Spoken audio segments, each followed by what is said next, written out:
High, আমি নেহা। আর এটা আমার প্রথম ভিডিও যেখানে আমি নিজের ভয়েস ইউজ করছি। জানি অনেক ভুল হবে, তবে শুরু করলেই তো ভুলগুলো বুঝতে পারবো আর শুধরেও নিতে পারবো।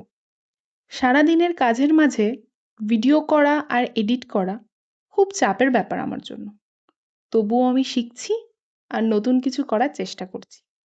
আশা রাখি আমার ভিউয়ারদের আমার এই চেষ্টা ভালো লাগবে এবং তারা আমায় উৎসাহিত করবে। সারাদিনের নানান কাজ, তার মধ্যে ব্যাংকে গিয়ে ২-৩ ঘন্টা লাইন দেওয়া খুব একটা চাপের ব্যাপার। তবে দুপুরের খাবার সময় ফোনে কার্টুন দেখা মা আর আমার এখন অভ্যাস হয়ে গিয়েছে। এরপর একটা ভাত ঘুম দেওয়া তো ম্যান্ডেটরি, মাস্ট। সারাদিনের মধ্যে এটা একটা পাওয়ার ন্যাপ, যেটা দারুণ লাগে। আজকের এই ব্যস্ত দিনটা শান্ত হয়েছিল ঝোড়ো বৃষ্টির সাথে, প্রকৃতির সাথে, যা মানুষের মনকেও আরাম দেয়। আজকের মতো এইটুকু। Thanks for watching.